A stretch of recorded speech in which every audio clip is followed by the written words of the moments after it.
गोवर्धन। और गोपियां तो श्रीमद् भागवतम में गिरिराज जी को एक स्पेशल नाम से बुलाती हैं। वो नाम क्या है किसी को आइडिया वो क्या नाम है? वो नाम है हरिदास वरयो।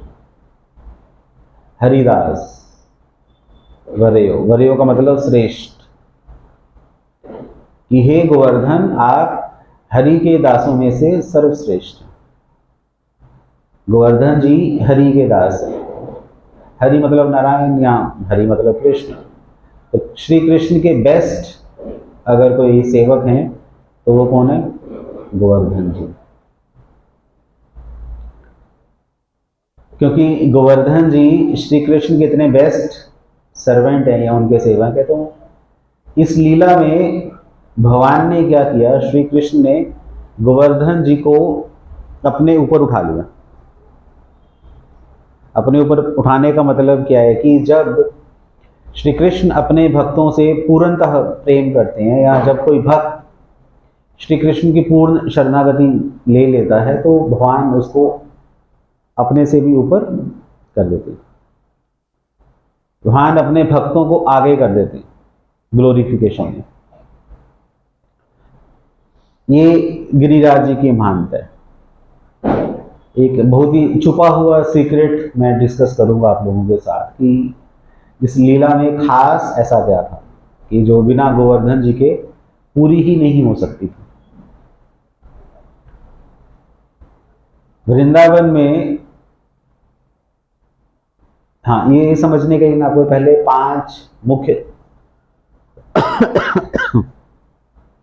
पांच मुख्य रसों के बारे में जानना होगा।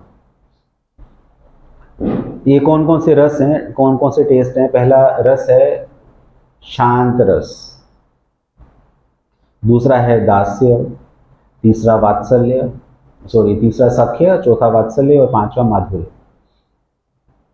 अब ये क्या होते हैं? ये भगवान और भक्तों के बीच के जो इमोशनली एक्सचेंजेस हैं उसके बारे में बताते हैं। जैसे हमारे घर में जो हमारा बेड है या हमारी किचन के जो बर्तन हैं वो किस रस में? शांत रस में, क्योंकि उनमें कोई एक्टिविटी नहीं होती। किचन के सारे बर्तन आपकी सेवा में हाजिर हैं, शांत रस है। और दास्य रस, फॉर एग्जाम्पल आपके घर के सर्वेंट्स, वो दास्य रस में है, वो आपकी दास के रूप में सेवा करेंगे। तीसरा आता है सख्य रस, आपके फ्रेंड्स। चौथा वात्सल्य रस, आपके पेरेंट्स या ग्रैंड पेरेंट्स। और माधुर्य रस, आपकी वाइफ या आपकी फ्रेंड। ये माधुर्य रस है। इन 5 रसों में हमारा एक्सचेंज होता है ना, हम इन 5 रसों में ही रस लेते हैं। ये मेन है 5। तो वृंदावन में क्या है? वृंदावन में जो शांत रस में कौन कौन है? गोवर्धन जी और यमुना जी। या वृंदावन की भूमि या वृंदावन के पेड़ पौधे, ये सब शांत रस में। और दूसरे नंबर पर कौन सा रस आता है? क्या बोला था मैंने? दास्य रस। दास्य रस में वृंदावन में भगवान के सर्वेंट्स हैं, चत्रक, पत्रक, ये भगवान के सेवक हैं। और तीसरे नंबर पर आता है सख्य रस। सख्य रस में भगवान के फ्रेंड्स सुबला, सुदामा, दामा, मधुमंगल, स्तोक कृष्ण, ये भगवान के फ्रेंड्स हैं। और वात्सल्य रस में नंद बाबा, यशोदा माँ, ये सब लोग आते हैं। वृषभानु है ना, श्रीमती राधा रानी के फादर, कीर्तिदा उनकी मदर। और माधुर्य रस, गोपियां और श्रीमती राधा रानी, ये माधुर्य रस है। तो ये मैं क्यों बता रहा हूँ आप लोगों को? क्योंकि इस लीला से पहले, गोवर्धन लीला से पहले क्या होता था, जब श्री कृष्ण घर पे होते थे तो नंद बाबा, यशोदा माँ, इनके रस का वर्णन करते थे, इनको मजा आता था नंद बाबा यशोदा माँ। और जब वृंदावन में जाते थे, जंगल में जाते थे, तो वहाँ के फ्रेंड्स, उनको मज़ा आता था, वहाँ की जो गायें हैं उनको मज़ा आता था। जब भगवान श्री कृष्ण यमुना जी में स्नान करते थे तो उनको मज़ा आता था। गोवर्धन पर पास टाइम्स करते थे, अपनी लीलाएं करते थे, तो गोवर्धन जी को मज़ा आता था। और जब गोपियों से मिलते थे श्री कृष्ण तो गोपियों को मज़ा आता था। तो कोई भी एक साथ नहीं रहता था ना। जब श्री कृष्ण घर पे हैं तो सिर्फ नंद बाबा यशोदा माँ खुश हो रही हैं, वहाँ के फ्रेंड्स उदास हैं, वहाँ की गायें उदास हैं, यमुना जी उदास हैं, गोवर्धन जी उदास हैं, गोपियाँ उदास हैं। और जब श्री कृष्ण वृंदावन चले जाते थे या जंगल चले जाते थे गाय चराने के लिए, तो गायें खुश हैं और वहाँ के फ्रेंड्स खुश हैं। यशोदा माँ उदास हैं, परेशान है, वेट कर रही हैं कृष्ण भगवान की। तो ये भगवान कभी किसी रस में जा रहे हैं, कभी किसी रस में जा रहे हैं, तो बाकी जो रसिक है वो थोड़ा सा उनका मन उदास हो जाता था। पर इस लीला में क्या हुआ, जब इंद्र, स्टोरी सबको पता है ना ये वाली गोवर्धन जी की, इंद्र को गुस्सा आ गया था, भगवान ने जानबूझकर इंद्र को गुस्सा दिलाया था, जानबूझकर, क्योंकि इंद्र को अहंकार आ चुका था। इंद्र को लगता था कि बारिश शायद मेरी वजह से हो रही है। जैसे हमारे बच्चे आजकल के, वो कहते हैं कि मैंने जो कुछ भी किया है अपने बलबूते पे किया है, मैं खुद अपनी क्या बोलते हैं उसको, मेहनत से अपने पैरों पर खड़ा हुआ हूँ, मेरी मेहनत है। वो भूल जाते हैं कि जब वो, उसको होश ही नहीं थी, उसको संभाला किसने था, है ना। जब वो छोटा था तो अपनी पैंट में, अपने निकर में सुसु कर देता था, वो दिन वो भूल गया। जब वो बीमार हो जाता था, उसको डॉक्टर के पास कौन लेके जाता था, वो भूल गया। जब स्कूल गया था, उसकी स्कूल की फीस किसने दी, वो भूल गया। उसको रोटी खिलाना, पूरी उसकी केयर करना, उसको रहने के लिए कमरा देना, सब कुछ उसको हमने दिया है। पर बच्चा क्या कह रहा है, आज जो कुछ भी हूँ मैं अपनी मेहनत से हूँ। अगर माँ उसे पूछेंगे ना कि बेटा मैंने क्या किया, मैंने कुछ किया तुम्हारे लिए, तो बच्चा क्या बोलेगा आजकल का, आपने क्या किया, कुछ नहीं किया। रोटी तो कोई भी बना दे, ढाबे से मंगा लूंगा, बाजार से ब्रेड खरीद लूंगा, आपने तो कुछ नहीं किया। पर पापा, पापा ने क्या किया, उन्होंने करना ही था, कुछ खास तो नहीं किया, जो भी किया मैंने ही किया है ना। आजकल ऐसे चलता है, मम्मी पापा ने कुछ नहीं किया, और वो मूर्ख भूल गया कि मम्मी पापा ने ही किया है, जो किया है उसने तो कुछ नहीं किया। अहंकार की वजह से उसको ऐसा लग रहा है कि मैंने ये सब कुछ किया। वैसे ही इंद्रदेव, हालांकि देवी देवताओं के राजा हैं इंद्र, स्वर्ग के राजा इंद्र, उनको अहंकार आ गया कि ईश्वरो अहम, अहम करता अहम भोगी, मैं ईश्वर हूँ, मैं बारिश करता हूँ तो धरती पर अनाज उगता है, लोग जिंदा रहते हैं, न जल ही जीवन है, हमें पता है, बिना बारिश के तो खेती हो ही नहीं सकती, इसलिए I am the king. Indra को ऐसा अहंकार आ गया। तो जब भगवान को पता चला कि इंद्र अहंकार में फंस चुका है, तो भगवान को तो अच्छा लगता है अपने भक्तों को अहंकार से बाहर निकालना। ये कि वंदे कृष्ण जगत गुरु, श्री कृष्ण इस पूरे जगत के गुरु हैं। और गुरु का क्या काम है, अगर उसका शिष्य गलत दिशा में चला जाए उसको सही दिशा पे लाना, गुरु का ये काम है। गुरु का काम सिर्फ आशीर्वाद देना नहीं होता, जैसे कि आजकल के गुरु देते हैं। गुरु का सबसे पहला काम है डांटना, तुम गलत कर रहे हो। सही गुरु की एक पहचान यहाँ पर आपको बताऊं, जब आप गुरु से पहले मिलोगे जाकर और उसे बोलोगे कि गुरु जी आशीर्वाद दीजिए, तो गुरु जी पता क्या बोलेंगे,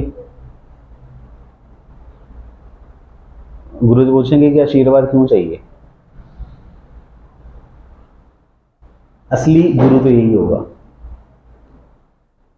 श्री गौर किशोर दास बाबा जी उनके पास एक धनी व्यक्ति आशीर्वाद मांगने गया कि बाबा जी आप मुझे आशीर्वाद दीजिए। तो गौरव किशोर दास बाबा जी कहते ठीक है, मेरा आशीर्वाद चाहिए तो जितनी भी प्रॉपर्टी है तुम्हारे पास सब बेच के आओ और यहाँ बैठ के भजन करो। वो कह रहे हैं कि प्रॉपर्टी क्यों बेचनी है, क्योंकि तूने आशीर्वाद मांगा है। अगर मैंने तुम्हें आशीर्वाद दे दिया तो तुम्हारा सब कुछ खत्म हो जाएगा, उजड़ जाएगा, तुम करोड़पति से रोड़पति बन जाओगे। भक्तों का आशीर्वाद ऐसे ही होता है। भक्त चाहते हैं कि आप अपना ये जो भी खोला हुआ अपना सारा कारोबार वो बंद करके भगवान के पास चले जाओगे। भक्त ये चाहता है। इस संसार में क्या रखा है, कुछ नहीं है, कुछ खास है नहीं है, एक दिन खत्म हो जाएगा, फिर रोना शुरू कर दोगे, ये हो गया वो हो गया, बच्चों की तरह। गुरु डांटेगा सबसे पहले कि तुम संसार में अपना टाइम वेस्ट क्यों कर रहे हो। तो कभी भी आपकी जो धन है, आपकी जो सुंदरता है, जहाँ आपका जो कुल है, कुछ भी आपको अप्रिशिएट करेगा ही नहीं। वो कहेगा कि ये सब बकवास है। अगर तुम भक्ति नहीं करते तो तुम बकवास आदमी हो।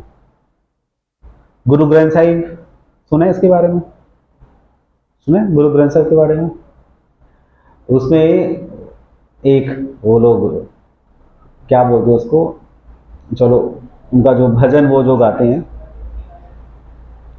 वो एक लाइन उसमें आती है कि जो ना भजनते नारायणा तिनका मैं ना करूं दर्शना। सुने सुने? पंजाबी पंजाबी समझ आई क्या क्या मैंने क्या बोला है? जो ना भजनते नारायणा तिनका मैं ना करूं दर्शना। मीनिंग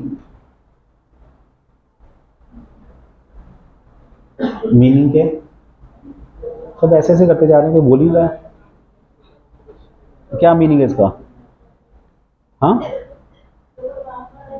परमात्मा परमात्मा तो नहीं बोला मैंने। नारायण, नारायण नाम आ रहा है, परमात्मा नाम नहीं आ रहा। नारायण अलग है, परमात्मा अलग है। परमात्मा समझ नहीं आएगा, पर कौन परमात्मा? नारायण चतुर्भुज रूप नारायण। तो कह रहे हैं जो नारायण का भजन नहीं करता, मैं उसकी शक्ल नहीं देखना चाहता। गुरबानी कह रही है, गुरबानी आपको आशीर्वाद नहीं दे रही कि ठीक है जीते रहो बच्चा, नहीं। गुरबानी कहती है कि अगर तुम नारायण का भजन नहीं करते तो तेरे में शक्ल नहीं देखना चाहती। इतनी हार्ड वर्डिंग है। दक्षिण भारत में एक बहुत प्रसिद्ध संत हुए हैं, वो कहते हैं कि अगर मेरा बस चले तो मैं सारे नास्तिकों को गला काट दूं, क्योंकि वो भगवान का भजन नहीं करते। हार्ड वर्डिंग पहले होती थी, पहले के लोग अच्छे थे जो सच बोलते थे। आजकल कोई सच नहीं बोलता ना, सब गुरु आशीर्वाद तो दे रहे हैं पर उनको पता ही नहीं आशीर्वाद देना क्या है। आप अपने गुरु के आशीर्वाद से, जो गुरु आपको संसार में रहने का आशीर्वाद दे रहा है, वो पता कैसा है? ऐसा टीचर जो ये चाहता है कि आप हमेशा इसी क्लास में बैठे रहो। ना सबने 8वीं 10वीं की होगी, तो 8वीं क्लास में आपका टीचर अगर आपको ये कह रहा है कि बेटा तू इसी क्लास में रह 8वीं में मेरे सामने, तो कैसा टीचर है? गंदा टीचर है।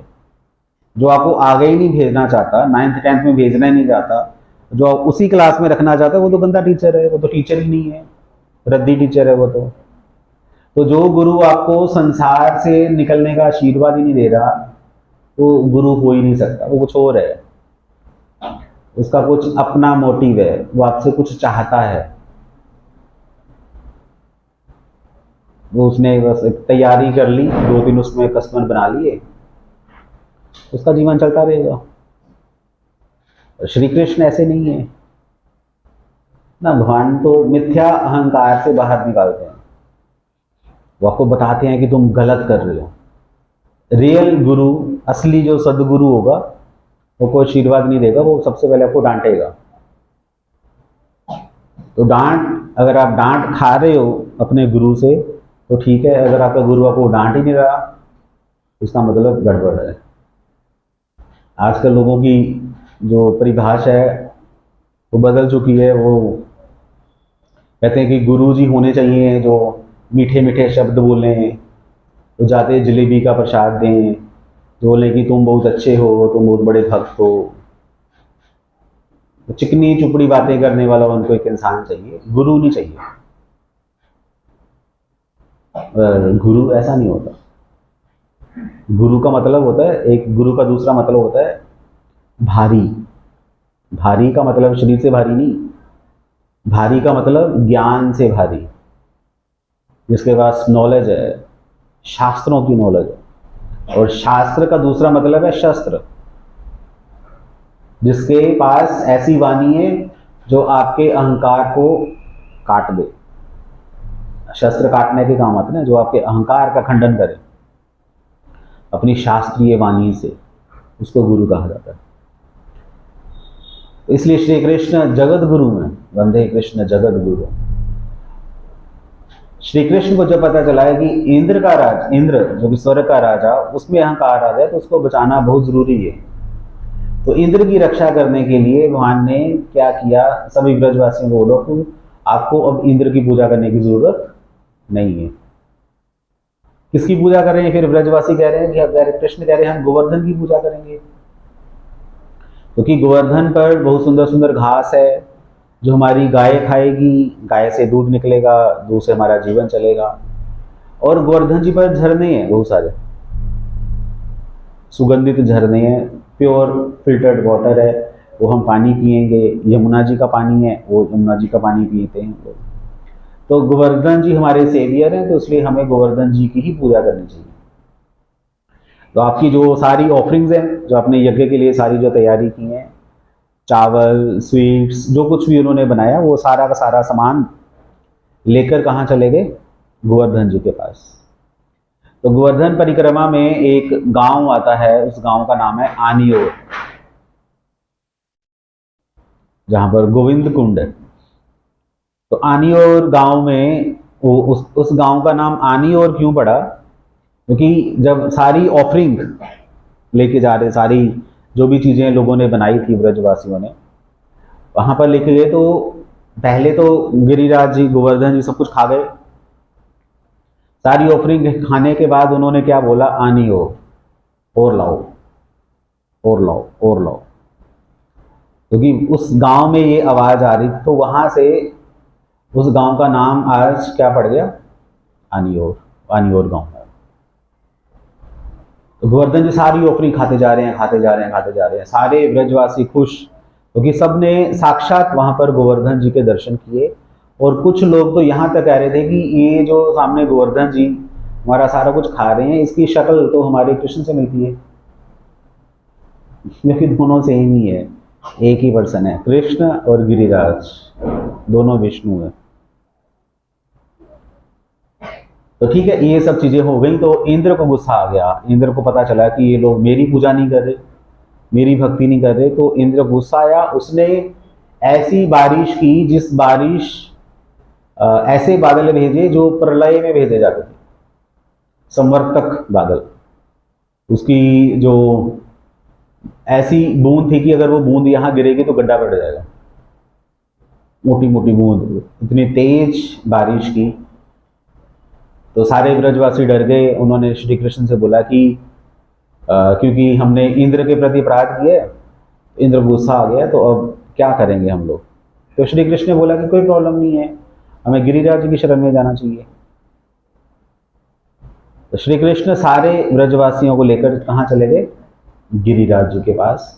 और श्री कृष्ण ने गिरिराज जी को अपने उल्टे हाथ की सबसे छोटी उंगली, कनिष्ठ हाथ, इससे उठा लिया, उल्टे हाथ।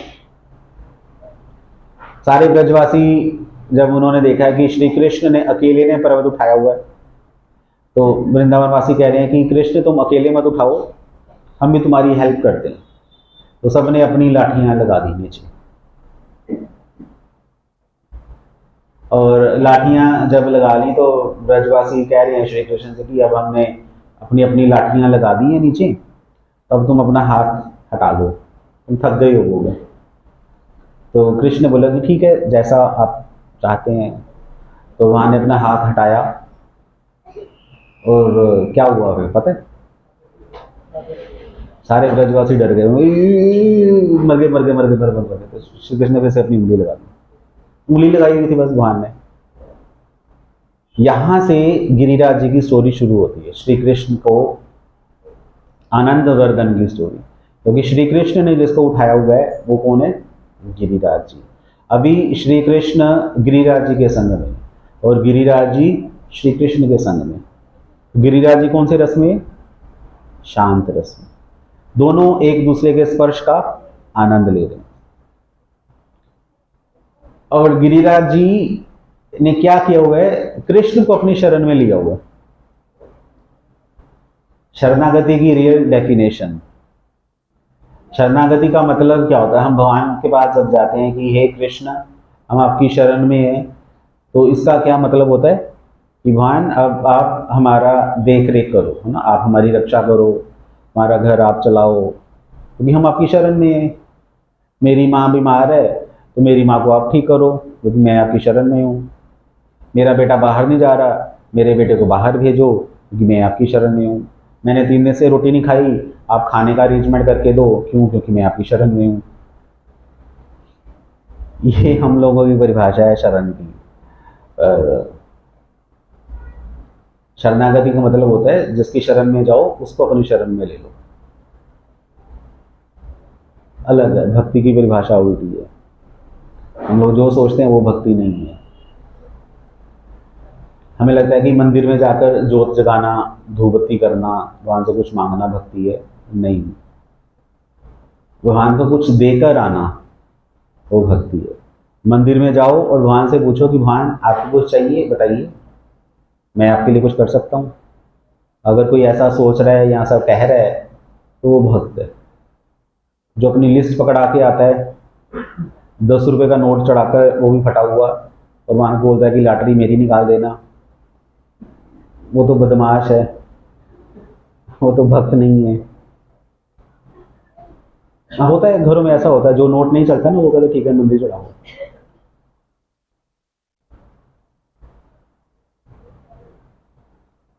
बहुत अजीब अजीब से नमूने भरे होते हैं मंदिरों में। यहाँ जो रोटी बच जाए ना, घरों में जो रोटी बच जाती है वो तो ठीक है गाय के लिए रख दो। पहले गाय के लिए स्पेशल रोटी बनाई जाती थी, पहली रोटी गाय के लिए होती थी। अब जो रोटी बच जाती है वो गाय को दे दो। लोग गंदे हो चुके हैं ना, कहने को भक्त हैं पर वो गुंडे बन चुके हैं लोग, गुंडे और गुंडियां, ये हालत हो चुका है। भक्ति के नाम पर लोग पता नहीं क्या कर रहे हैं, मजाक बनाया हुआ है। खैर,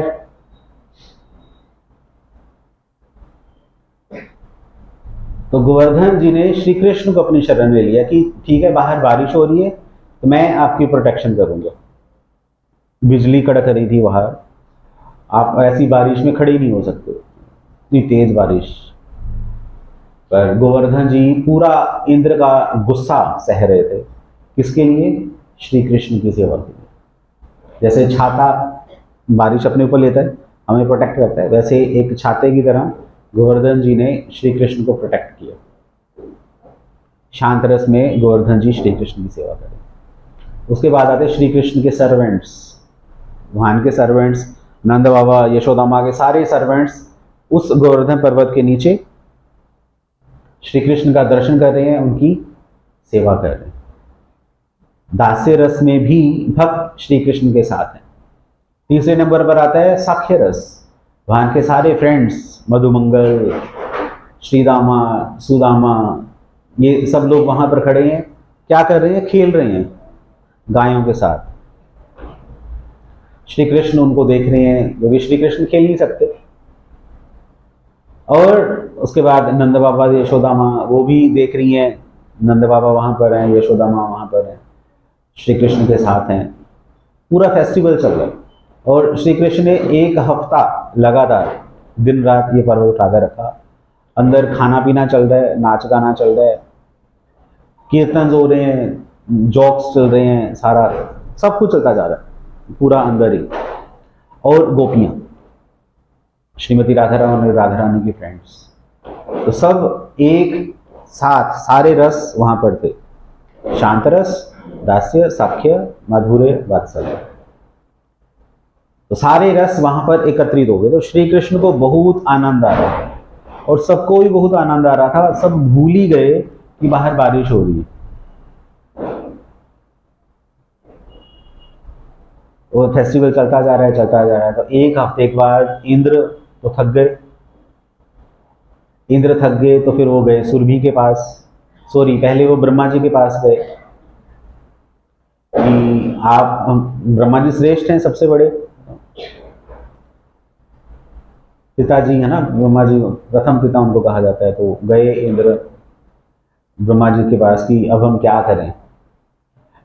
इंद्र जी कह रहे हैं कि मेरा तो भगवान श्री कृष्ण के प्रति अपराध हो गया, मैंने भगवान विष्णु से पंगा ले लिया, अब मैं क्या करूं। तो ब्रह्मा जी ने बोला कि मेरे साथ भी ऐसा ही हुआ था कि इससे पहली जो लीला हुई थी वो कौन सी लीला थी, याद है? ब्रह्म विमोहन लीला। तो ब्रह्मा जी ने भी बोला कि मैंने भी भगवान के बछड़े चुरा लिए थे, मुझे भी बाद में पता चला कि ये तो नारायण है स्वयं, तो मेरे से भी गलती हो गई है।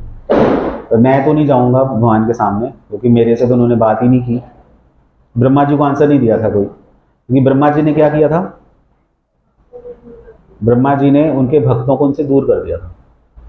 पर इंद्र ने क्या किया, इंद्र ने उनके भक्तों को उनके पास लेकर आ गए। बाई चांस ऐसा हो गया। तो ब्रह्मा जी बोले मैं तो नहीं जा रहा, तुम ऐसा करो, क्योंकि गाय अच्छी लगती है श्री कृष्ण को, तुम सुरभि गाय को ले जाओ, क्योंकि सुरभि स्वर्ग में रहती है। तो हो सकता है कि सुरभि गाय को ले जाओ तो कृष्ण का गुस्सा शांत हो जाए। मेरे से तो उनसे बात ही नहीं की उन्होंने। तो इंद्र सुरभि गाय के पास गए और सुरभि गाय ने बोला चलो ठीक है मैं चलती हूँ, इसी बहाने भगवान के दर्शन हो जाएंगे। तो श्री कृष्ण के दर्शन और स्तुति के लिए सुरभि गाय आई कृष्ण के सामने और इंद्र सुरभि गाय के पीछे छुपा हुआ था। जैसे बच्चा गलती करके, जब पापा रात को घर पे आते हैं तो बच्चा कहाँ छुप जाता है, मम्मी के पीछे, ऐसे देखता रहता है। और पापा अगर घूर के देखे तो मम्मी संभाल लेती है सिचुएशन को, मम्मी संभाल लेती है, मम्मी को पता कैसे करना है। तो ऐसे ही इंद्र छोटा सा मुंह लेकर सुरभि गाय के पीछे छुपा हुआ है। और सुरभि गाय ने फिर वहां पर भगवान को बोला कि आप इसे क्षमा कर दीजिए, तो नालायक बच्चा है, क्योंकि इसको पता ही नहीं क्या करना है, कैसे करना है। हम तो इसको इंद्र समझ रहे थे, पर ये तो इंद्र बनने के लायक ही नहीं है, इसने इंद्र वाला कोई काम नहीं किया। आप हमारे इंद्र हो, है ना। तो वहां पर सुरभि गाय ने भगवान श्री कृष्ण को एक नया नाम दिया, गोविंद। गोविंद कह के बुलाया, क्योंकि गोविंद का अर्थ होता है जो गायों को आनंद देते हैं। इंद्र ने तो गायों को डिस्टर्ब कर दिया था, तंग कर दिया था बारिश करके, सब गायें डिस्टर्ब हो गई थी। तो पर भगवान श्री कृष्ण ने गायों को आनंद दिया, गोवर्धन के नीचे सब गायें भी आ गई थी। और वहाँ पर गोविंद का अभिषेक हुआ सुरभि गाय ने दूध से, और एरावत हाथी की सूंड से गंगा जी प्रकट हुई, तो वहाँ पर भगवान का अभिषेक हुआ और गोविंद कुंड बना। ये लीला है। उसके बाद फिर इंद्र ने स्तुति की भगवान श्री कृष्ण की, और भगवान ने इंद्र से बात की, है ना। इंद्र को बोला कि चलो ठीक है कोई प्रॉब्लम नहीं, आगे से गलती मत करना। और ये थोड़ी सी डिस्कशन हुई और इंद्र वापस चले गए। और मेन पॉइंट क्या है कि भगवान ने इंद्र से बात की और ब्रह्मा जी से बात नहीं की। रीजन ये था कि ब्रह्मा जी ने भगवान के भक्तों को दूर कर दिया था और इंद्र ने बाई चांस भगवान के सारे भक्तों को भगवान के पास कर दिया। इसलिए श्री कृष्ण को अगर सबसे ज्यादा मजा आया अपनी अनंत लीलाओं में, तो सबसे ज्यादा मजा आया भगवान को गोवर्धन लीला में। कि पहले तो गोवर्धन के ऊपर लीलाएं होती थी, अब गोवर्धन के नीचे लीलाएं होती थी। ये गोवर्धन जी का अति सौभाग्य है, उनको भगवान की ऐसी सेवा करने का। जय गिरिराज गोवर्धन की जय।